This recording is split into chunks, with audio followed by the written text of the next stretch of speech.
There's nothing more touching than the reunion of two old friends who haven't met for 20 years. They smile, their hands clasp, they look into each other's eyes, and they say to themselves, "Boy, does he look old." Such a reunion is in store today for Mr. McGee of Fibber McGee and Molly.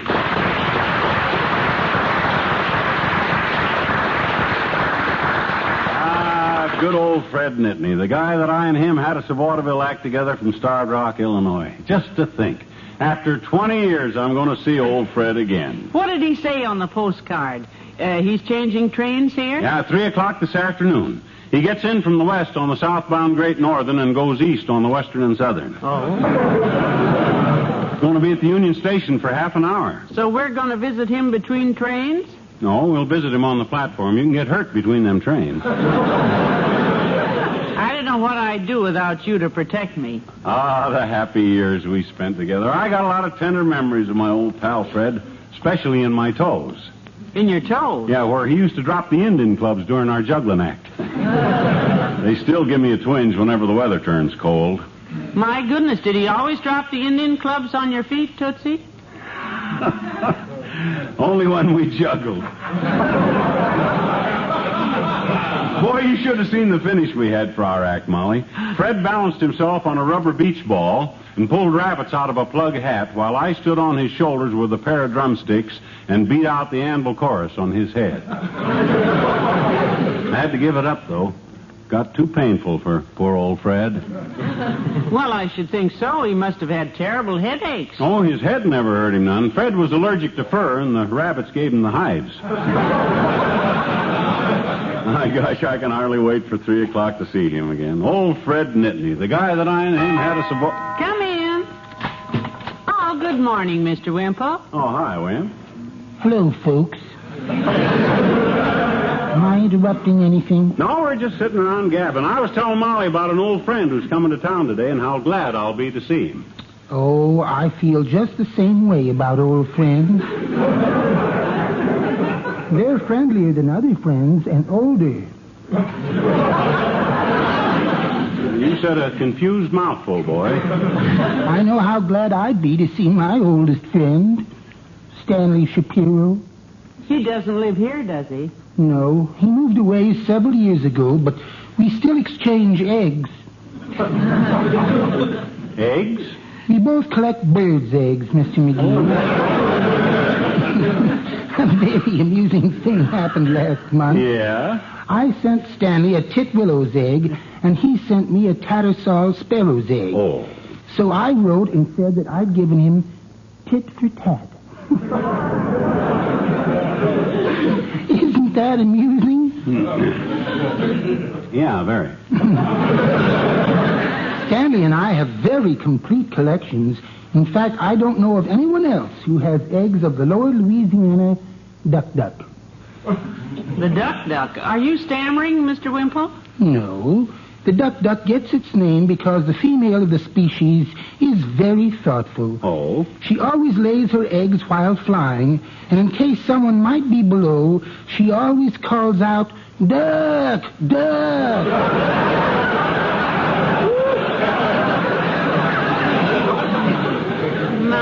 My, isn't nature wonderful? You and Stanley have those eggs? I have, Mrs. McGee.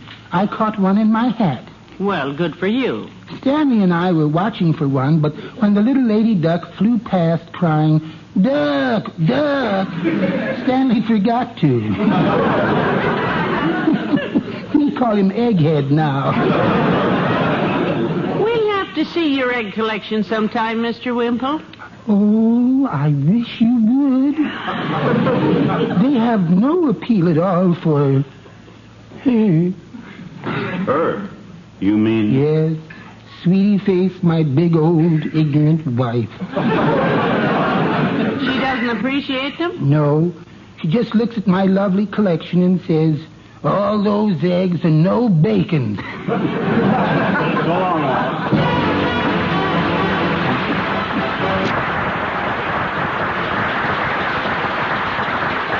Hey, Molly, guess what I just found in my old trunk up in the attic? Mice? No.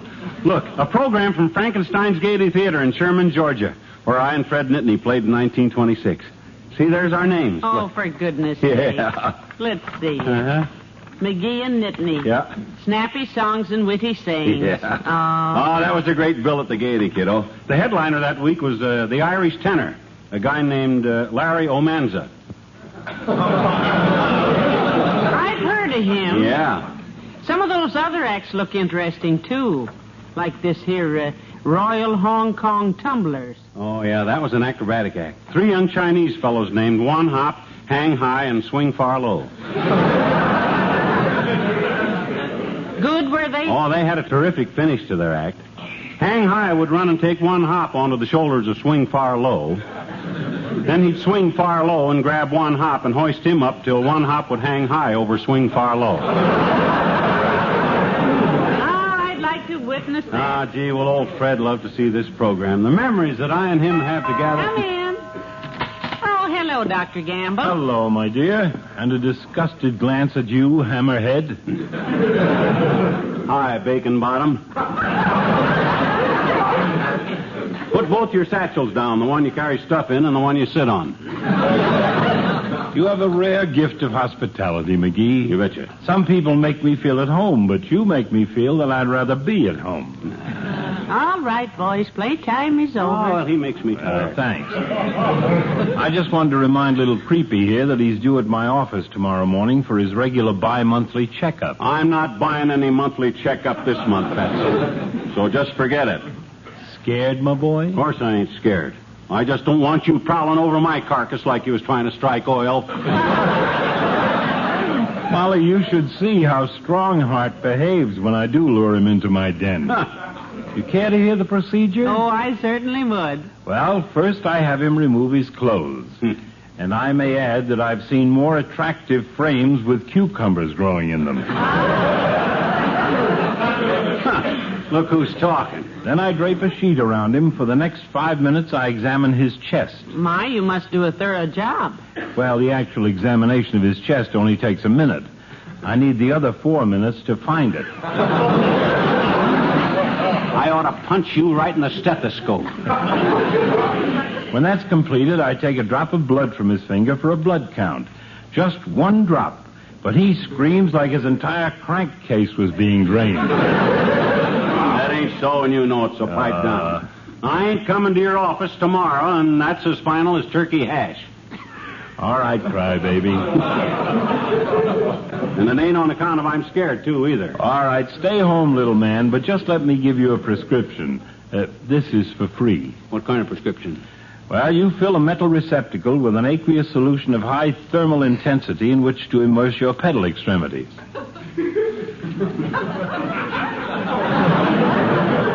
What's all that malarkey mean? Fill a pan with hot water and dunk your dogs in it. I still say you've got cold feet. Goodbye, now. Bye,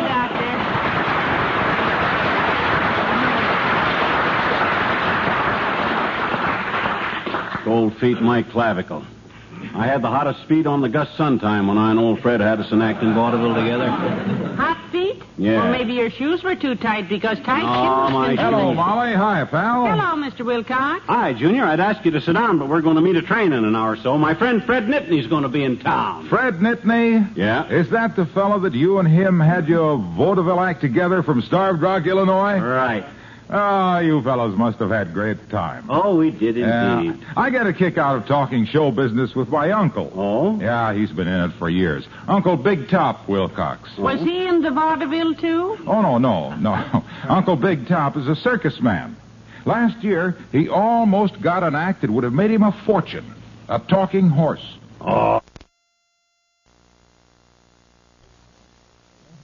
Oh, cut it out, Junior. I'm in no mood for shaggy haybag stories. Oh, but wait a minute. Wait a minute. This is true, pal. Uncle Big Top heard of this talking horse who lived on a farm in Iowa. So he went there last July to see the horse's owner. He found him in the barn and got a very cool reception. Unfriendly, huh? Oh, no. The farmer was quite friendly. Uncle Big Top got a cool reception because the barn was covered with Reynolds' lifetime aluminum roofing and siding. which in summer throws off the heat of the sun. Yeah. That's what we get for letting him start a yarn about a horse, Molly. We should have known one plug would lead to another. Now, wait a minute. If he'd gone there in the winter time, he'd have gotten a warm reception because cows and pigs and poultry keep warmer under aluminum in winter. Is that so? Yes. Their body heat is reflected back from the roof and walls. Yeah, but what's that got to do with the horse? Look, this winter heat and summer coolness pays off in increased production. You do? More weight on hogs, more milk from cows, more eggs from hens. More words from Wilcox. And words worth hearing, pal. Yes, but Mr. Wilcox, what about the talking horse your uncle went after? Yeah, what about that? Yeah. Well, the farmer took Uncle Big Top to see the talking horse, and Uncle Big Top asked him if he'd like to join the circus. Ask the horse? Mm-hmm. The horse turned him down. Said he'd rather stay on the farm, where all the buildings had Reynolds Lifetime aluminum roofing inside it. That's what the horse said, huh? Well, those weren't his exact words. Uncle Big Top said, "Would you like to join the circus?" And the horse said, "Nay." So long now.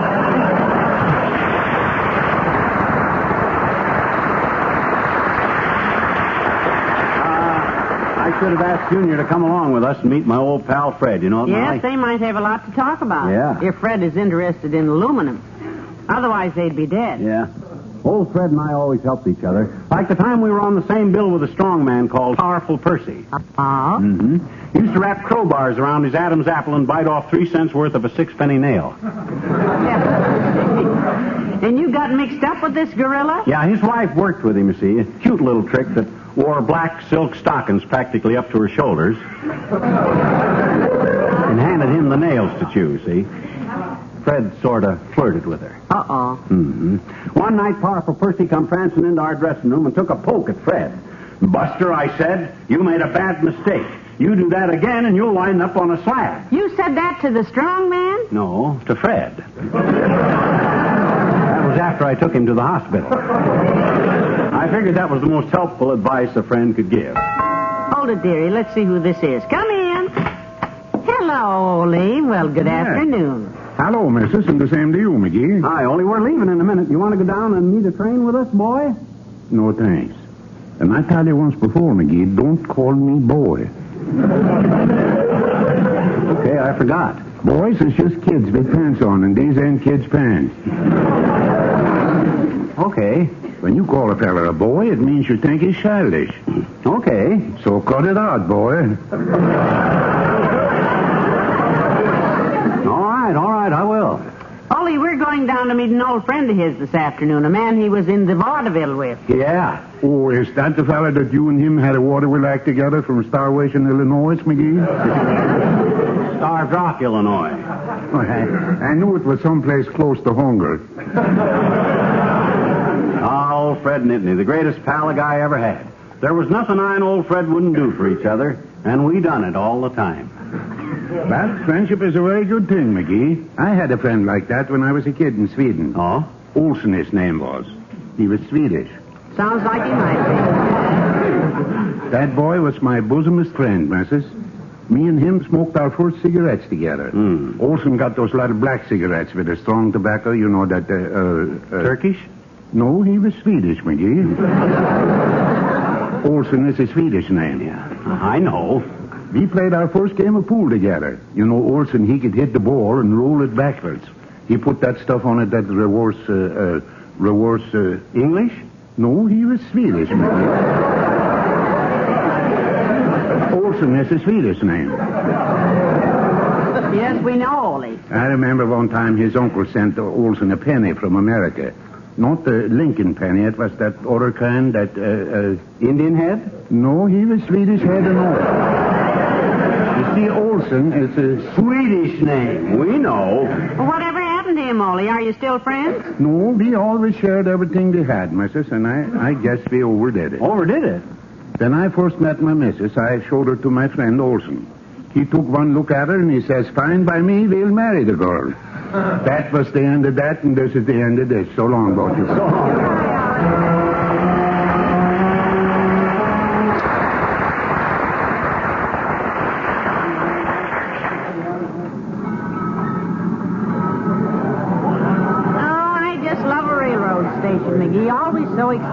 exciting today, kiddo. Wait till you meet my pal, old Fred. I can hardly. Me and him fought all the time we worked together, but boy, the fun we had. We were younger then, kind of impulsive. Yeah. Funny when you get older, you look back at all the silly things you fought about when you were young.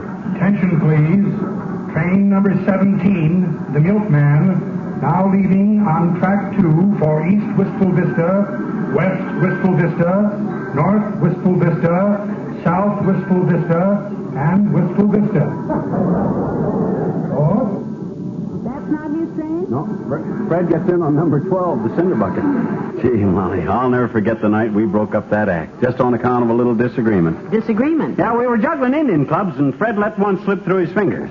It clobbered a patron in the third row, and old Fred claimed I did it.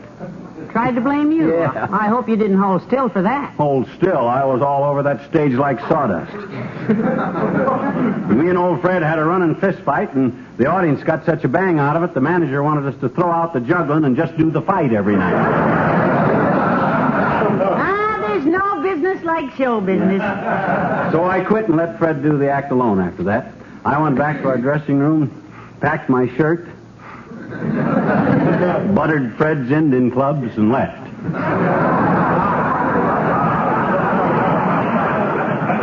There's nothing like a well-buttered Indian club to louse up a juggling act. I tell you were thinking every minute. Attention, please. All passengers waiting for train number 7 to come in. You can go now. It left. Say, McGee, hadn't we better check the information window and see if his train is on time because of its late? I'm just one jump ahead of you, Tootsie. Window's right here. Hey, Bud, you the information clerk? Yes, I am, sir. What information do you have for me? I haven't gotten any information for you, Bud. I come here to ask you something. Yes, a friend is coming in today, sir. Oh, well, hello there, baby. I didn't see you there behind the gum machine. Move back, sir. You're in the lady's way. Huh? Oh, excuse me, lady. I didn't realize. Oh, you mean her? Well, don't worry about her, Bud. She's all right. She certainly is all right. Ah, yes. You down here to meet somebody, honey? Well, yes. An old friend... They're coming to visit you, eh? Well, say now, when your friend gets here, baby, I'll close up this window and you and I'll show her the town. What? Hey, now, wait. I'll get Lester the baggage buster for your friend, baby. Huh? And the 4 of us will take in Chinatown. I know a little chop suey joint that serves the greatest bean sprout waffles you ever tasted. Just a darn minute, Buster. My wife and I came down here to meet a train. Well, run back to your wife and stop bothering this little lady here. We've got plans to make, haven't we, honey? You stop calling me honey. I'm married. What? To him, my husband. Yes, my wife. Gad, my mistake. Good day. Hey!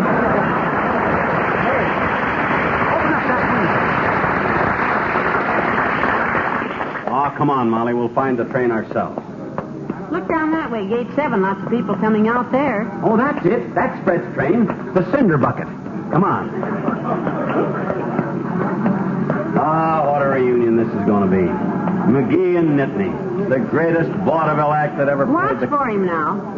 Do you think you'll know him after all these years? Know him? Me? Know my old pal, old Fred Nitney? I could pick him out with my eyes shut out of 500 guys wearing black suits in the bottom of a coal mine at midnight. How? Sen. Old Fred loves Sen.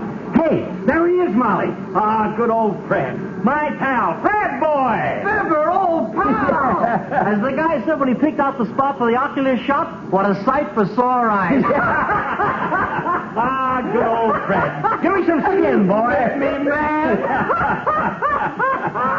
Long time no see, pal. Haven't got much time between trains, pal. Is that clock right up there on the wall? Yep, it's right up there on the wall. We used to murder him with that one in East St. Louis. Yeah, that's a good clock, boy. It runs 8 days without winding. How long will it run if you wind it?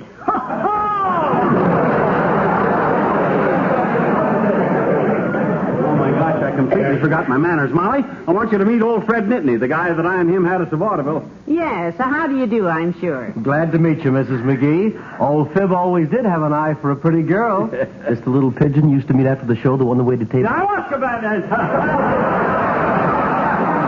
sure great to see you, Fred, old man. You know, I've heard a lot about you, Mr. Nitney. Yeah, great. Hey, remember the night we were playing the benefit at the Masonic Temple and you fell through the bass drum?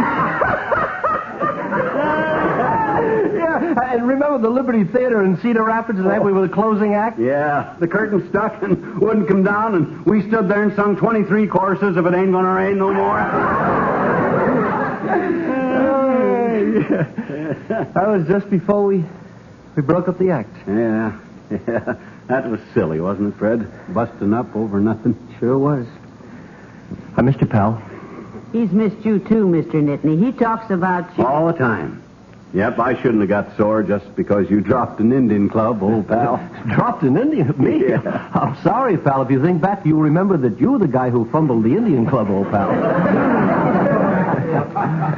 It's been a long time, Fred, old pal. But don't you remember how it happened?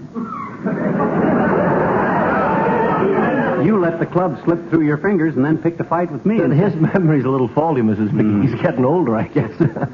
What happened was he dropped an Indian club and hit a customer. No. You dropped the club, Fred.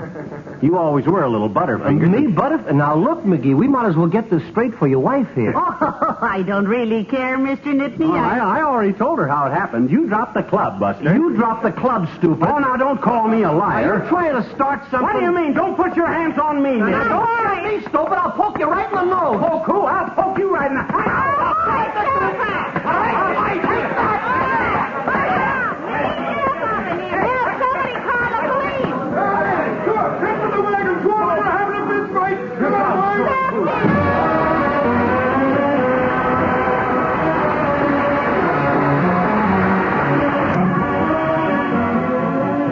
So the judge said $5 apiece for disorderly conduct, and I paid the fines with my last $10 bill. You paid them both? Yeah, well, Fred was short of cash, so he gave me this check for his $5, and I took him down to the train. Well, that isn't his name on that check, McGee. Oh, Fred explained that to me. He's involved in some kind of a lawsuit now, so he keeps his bank account under a phony name. Joe Gump, the name is. See the signature? Yes.